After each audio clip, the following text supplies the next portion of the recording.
Hey guys, Pete here. Are you ready to take a closer look at the Westworld 2 trailer? It's what I've been doing for the last day or so now, and there's a ton of stuff to look at. Yesterday I posted my initial Westworld Season 2 trailer breakdown, and today we're going to look at it closer because there's a bunch of details that you might have missed. There's an alternative version of it that is only slightly different, but the added footage is pretty interesting. That was on the Discover Westworld site. And then there was another really cool new site that fans found from Code that was hidden in the trailer that we saw during the Super Bowl. It has hidden Easter eggs and it introduces a brand new character, which we also see in that alternative version of the trailer. It's a lot of stuff, and it's great to see that Westworld's picking up right where it left off as far as the off-screen stuff that makes this show so much fun to follow in between episodes. Let's talk about the alternate version of the trailer first. Redditor Gunslinger1969 posted on Reddit that he noticed there were some differences in the trailer that's on Discover Westworld, and he put that trailer there where you can watch it. As mentioned, it's almost exactly the same, except for there's 4 little shots that sneak in to what we already saw. The first one is Maeve. She's bleeding. There's someone standing over her. To me, it looks like Clementine, but it could literally be anybody. This could be at any time in the past or present because there's really no way to know. I mentioned the Civil War scene in the trailer in my last breakdown, and there's another shot of these guys, but in this one, we see 3 other hosts hanging from trees. I really can't see anything else here that give us an indication of who these might be, or if they're important. They're probably not, but it goes along with what we saw in the longer version of the trailer. Then we see a shot of the church where we saw Dolores find out about being Wyatt and the maze and everything else. We see someone from the Ghost Nation is what it looks like from behind walking up, and I'm kind of excited about this because if you remember in Season 1, they touched on this in the one episode where Maeve was starting to figure out what was going on. They talked about the natives and their belief systems and the way that they believed in basically the park's staff as being higher powers or whatever you want to call them, their gods, and then it kind of just trailed away from that. So hopefully we'll see more of that. I mean, we have the Ghost Nation, which is out there killing hosts beyond, the regular part of the park. So they have an autonomous kind of existence. And the natives, they're there, but we haven't really learned that much about them. So it'd be cool to learn more about it.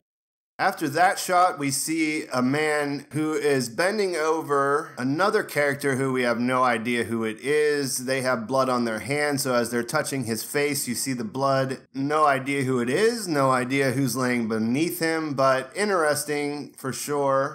And then the last sequence gives us a couple shots of who turns out to be James Delos. Now, I'll get into this a little bit more because it has to do with the website that was found. But according to this website, James Delos is the guy who, at least from the corporate side, obviously Dr. Ford did what Dr. Ford did with Arnold, but he is the person who is regarded as the founder of the parks. In the short scenes that we see him looking in a mirror with a bloody face. This could be from the first uprising. And then there is another shot, which to me looks like Ed Harris, made to look slightly younger than he is now, looking in what appears to be James Delos in his office. He sort of smashes something there. This could be somebody else. This is not for sure. But again, it's a pretty neat thing to hide in there. As mentioned, there is a new website. It's called DelosDestinations.com. The Redditor Askin1 posted a really cool post on Reddit. He noticed this sequence that flashes on the screen in the background. He describes it as a binary and says it decodes to a number sequence, which is 52, 89, 126, 34, and that takes you to the website. There's 2 big takeaways from this new website. One is it lists 6 parks, although there's no indication of what the other ones are. Obviously, we've seen Samurai or Shogun World teased, but you can see the website is kind of broken and there are 6 parks. None of them are available right now, and that's mostly due to what's going on after the long journey into night. Now, if you watch the original movie, you know there was 3 parks there, so this means we have twice as many. There's also Future World, which was the sequel to Westworld, the movie. There has been a lot of talk since the end of last season about fleshing out some of these other parks, but I don't know we're guaranteed to see much more than that they exist at this point. But you have to imagine that they will do a callback to the original, and there'll be a Roman world, a medieval world, and that still leaves 3 more that are up for speculation at this point.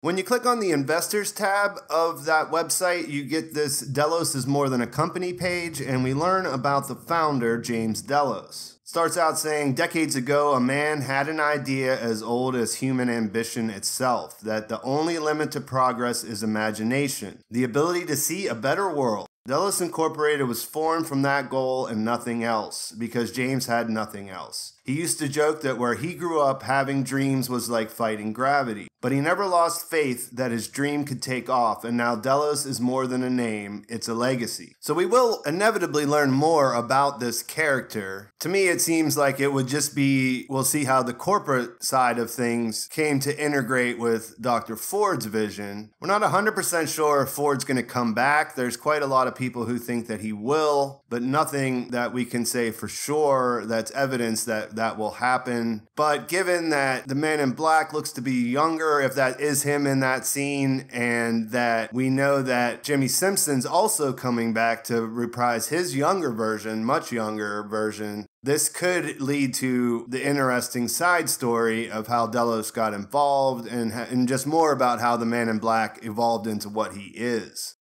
Beyond that, a couple of things.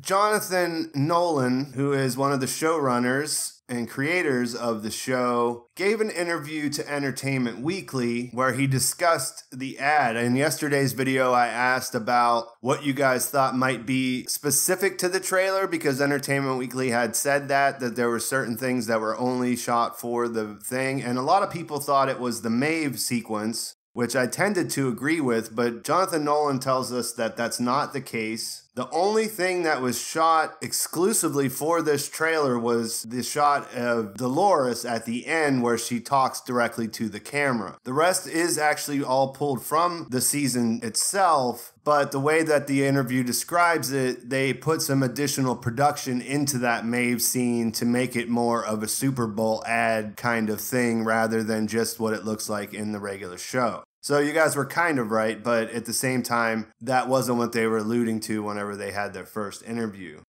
The new Jonathan Nolan interviews in Entertainment Weekly, and it's worth a read. He talks about how they went for this, and he actually mentions that this is not a trailer, this is a Super Bowl ad, that they'll release a proper trailer coming up before the season. But, you know, he had this idea, he wanted to make it into this thing, and I think they really pulled it off. He talks about how him and his co-creator slash wife, Lisa Joy, had the composer Ramin Djawadi reimagine Kanye West songs. A lot of people had posted that it was Runaway. He talks about that and what he thought, why he wanted to do that. And he mentions that his dad was an advertising guy as a kid, so he always wanted to make a commercial, and this was a hell of a chance to do it.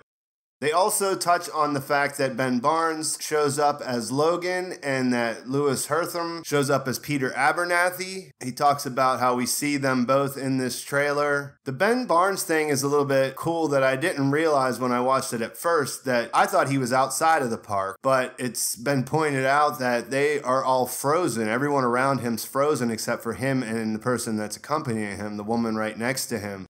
So this is likely in the decompression area before you go back out into the real world, and these are all hosts that are around him. So that alludes to more to his story and how he moves forward with what he's doing and how William, Man in Black, does whatever he did. Another thing I saw online was that we see Bernard, who's played by Jeffrey Wright, with that faceless host coming up behind him. I mentioned that the last scene we saw was him getting thrown into that device where they produce the hosts. If you look at the two scenes, though, the clothing is not the same. It doesn't look like it. I mean, the first one's dark, so maybe it's just the way the lighting is, but it looks like the guy's wearing a light coat, like a light gray or light blue coat that's in the second shot, whereas in the first one, it looks like Bernard is wearing something dark. So that could be him and the host attacking that person. Like he could be using the host to attack that person. Not really sure there. Also, and these came from Kim Renfro's post on theinsider.com. I noticed this yesterday when I was zooming in that they're not all animals down at the bottom, that they're actually people when you look over this long shot where we saw Bernard and Stubbs. So this could be from directly after that event where we saw the host attacking and we saw the man in black get shot. Hidden inside the Delos destination site was also a bunch of images of this guidebook for new Delos employees, and there's also some handwriting scratched in on it, like written on top of it. This could be referring to Elsie and her trying to get information out. Or it could just be, could just go along with the stuff that we saw on the Discover Westworld site in the chat bot at the end of last season. There's also other things that we saw last season, like this overview of the Mesa complex, the flowchart of Dolores's behavior, that, all that stuff was hidden on the website last year, and I had it in some of my videos that came out towards the end of the season.